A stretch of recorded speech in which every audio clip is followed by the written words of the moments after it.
Israel ആക്രമണത്തിനെതിരെ Qatar അന്താരാഷ്ട്ര criminal കോടതിയിലേക്ക് ഹേഗിൽ ICC പ്രതിനിധികളുമായി ചർച്ച നടത്തി. ഖത്തർ വിദേശകാര്യ സഹമന്ത്രി മുഹമ്മദ് അൽ ഖുലൈഫിയാണ് ഹേഗിലെത്തിയത്. മുഹമ്മദ് അബ്ബാസ് ചേരുന്ന വിവരങ്ങൾ നൽകാൻ. അബ്ബാസ്, എന്താണ് ഈ വാർത്തയുടെ കൂടുതൽ വിവരങ്ങൾ?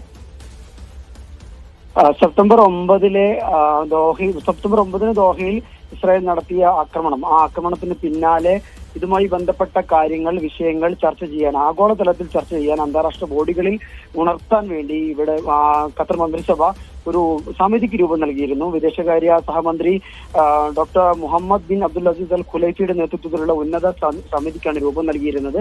ആ സമിതിയാണ് ഇന്നലെ ഹേഗിൽ പോയി ICCയുടെ ഇന്റർനാഷണൽ ക്രിമിനൽ കോർട്ടിന്റെ പ്രസിഡന്റ് ജഡ്ജിയായ ടൊമോക്കോ അക്കാനയുമായും അതേപോലെ ഫസ്റ്റ് വൈസ് പ്രസിഡന്റ് ജോർജ് റൊസോരിയോയുമായും കൂടിക്കാഴ്ച നടത്തിയത്. അന്താരാഷ്ട്ര തലത്തിൽ ഈ ഒരു ആക്രമണം ഉയർത്തുന്നതിന്റെ ആദ്യ സന്ദർശനം കൂടിയായിരുന്നു ഖത്തർ വിദേശകാര്യ സംഘത്തിന്റേത്. കഴിഞ്ഞ ദിവസം നമുക്കറിയാം, ദോഹയിൽ ചേർന്ന അടിയന്തര അറബ് ഉച്ചകോടി ഈ വിഷയങ്ങൾ അന്താരാഷ്ട്ര തലത്തിൽ ഉയർത്താൻ ഒരു തീരുമാനമെടുത്തിരുന്നു. പ്രമേയത്തിലൂടെ തന്നെ തീരുമാനമെടുത്തിരുന്നു. അതിൽ പ്രധാനപ്പെട്ട ഒരു ബോഡിയാണ് ഇന്റർനാഷണൽ ICC എന്ന് പറയുന്നത്. ഏതായാലും ആ ഒരു നീക്കത്തോടു കൂടി ആദ്യമായി വിദേശത്ത് കൂടി ഇസ്രായേൽ ഖത്തറിൽ നടത്തിയ ഒരു അറ്റാക്കിന്റെ, ഒരു ആക്രമണത്തിന്റെ പ്രതിഫലനം എത്തുമെന്നാണ് നമ്മൾ പ്രതീക്ഷിക്കുന്നത്.